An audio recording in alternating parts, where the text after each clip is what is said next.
Okay, so this is really a story of two halves. You've got, on one hand, one of the most incredible leaps forward in human progress we've ever seen. But on the other hand, well, there's a profound, hidden price for all that progress. We're going to head to Nepal to see exactly where those two stories crash into each other. So our story really kicks off right here in the Himalayas of Nepal. I mean, for centuries, you look at these mountains and you think permanence, right? Solid, unchanging. But that's not the case anymore. They've become a front line. You could almost call them an early warning system for some of the fastest, most dangerous changes happening to our entire planet. But before we get into the heavy stuff, we have to talk about the good news. And honestly, it's staggering. Think about it. For most of human history, life was, well, it was short, it was tough, and it was all about scarcity. And then, suddenly, in just the last couple of centuries, boom, everything changed. Okay, take a look at this. What's so wild here is just how dramatic this change is, especially in a place like Nepal. Just look at that red line go. For centuries, life expectancy was stuck around, 30 or 40 years old, and then poof, in what's basically the blink of an eye in historical terms, it just shoots straight up. It more than doubles. And that's not just a number on a chart, right? That represents whole generations of people living longer, healthier lives. It's incredible. And this isn't just happening in one place. Nope, this progress is global. We're talking about the single greatest drop in poverty in all of human history. I mean, just 200 years ago, you had more than 3/4 of everyone on Earth living in extreme poverty. Today, that number's down to less than 10%. That is a monumental achievement, truly. And you can actually feel this progress. It's transforming daily life. In Nepal, check this out.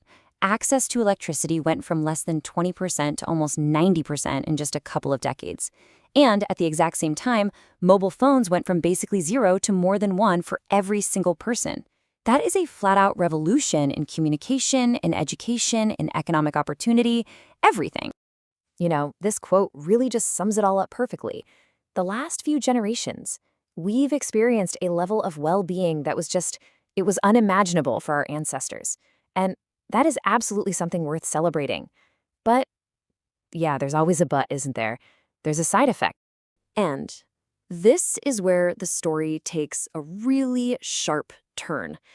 Turns out, the same engine that drove all of that amazing progress, it's been running on a kind of debt, a debt to the natural world. And, well, that debt is starting to come due. This image here illustrates the problem perfectly. You see that big sphere? That's all our incredible gains in human well-being. But to get there, we've created this huge imbalance with the planet's own systems. We've basically been acting like the Earth has infinite resources. And now we're starting to see the consequences of that little assumption. So this brings us to a really crucial idea: sustainable development. The UN came up with this definition way back in 1987, and it's actually a pretty simple but powerful concept. It just means meeting our own needs today without messing things up for future generations to meet their needs. And if you look at it that way, well, our great acceleration hasn't exactly been sustainable, has it? And the scale of this impact, it's literally planetary. We're not just talking about some local pollution here and there. We have fundamentally rewritten the operating system for life on Earth.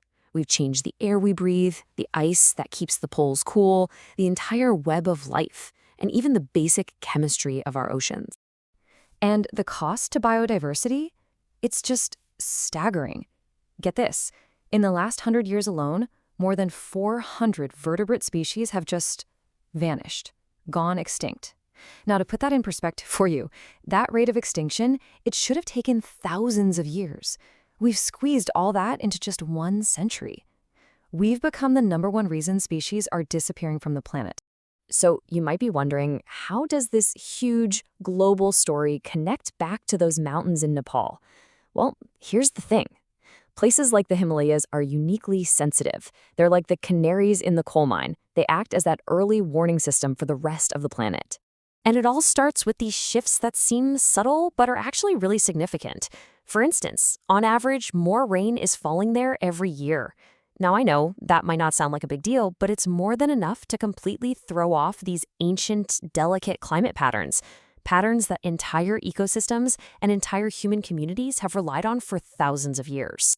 And that one little change, it sets off a whole chain reaction. The very first domino to fall is usually the plant life. As the temperatures and the rainfall change, plants are literally forced to move. They have to climb to higher, cooler ground just to find a place where they can survive. It's like the slow-motion migration, a race for survival. But of course, plants don't exist in a vacuum, right? Animals, like the blue sheep, which happens to be the main meal for the iconic snow leopard, they depend on those specific plants. So as the plants move uphill, the blue sheep's habitat gets smaller. And as the prey's home shrinks, well, so does the home of its predator. The whole food web just gets knocked off balance. And this has a very real, direct cost for people. An unbelievable 2/3 of the medicinal plants that are vital to Nepal's culture and its economy, are projected to lose their climate-safe homes. I mean, this isn't just an ecological loss. It's a devastating blow to people's livelihoods and to centuries of traditional knowledge. But the impacts, they don't just stop at the tree line. Nope. They are now cascading directly into the daily lives and the health of the people in Nepal. See, a warmer, wetter climate is the perfect breeding ground for insects that carry disease. Take dengue fever, for example. It's carried by mosquitoes, and it was pretty much unheard of in parts of Nepal before 2010. Now, it's a constant public health threat, right alongside other diseases like Japanese encephalitis. But maybe the most terrifying threat of all is something called a GLOF. It stands for Glacial Lake Outburst Flood. Basically, as the glaciers melt, they form these huge lakes, but they're often held back by nothing more than unstable walls of rock and ice. And as this quote makes clear, the whole region is incredibly vulnerable to one of these natural dams just letting go. And the scale of this threat it's immense. We're talking about over 5,000 of these potentially unstable glacial lakes scattered all across the Himalayas. Every single one of them is like a ticking time bomb, just waiting to unleash a devastating wall of water and debris on all the communities living downstream. So, this brings us to the final and maybe the most difficult part of the whole story. Who actually bears the cost for all this progress? And who's responsible for the damage it's causing? Well, the economic outlook is pretty bleak. A recent study projects that climate change could slash average incomes in the world's least developed countries just like Nepal, by a staggering 19%. And that's just in the next 26 years. That is a massive, massive blow to the very nations that contributed the least to causing the problem in the first place. So what's the global response been like? Well, the world's wealthy nations, they've pledged around $700 million to a fund to help developing countries deal with this loss and damage. Okay, $700 million. But the estimated need is 400 times billion dollars every single year. That pledge isn't just a drop in the bucket. It's less than 0.2% of what's actually needed. It's almost nothing. So we're left with this really unsettling question. We've all benefited from this great acceleration, right?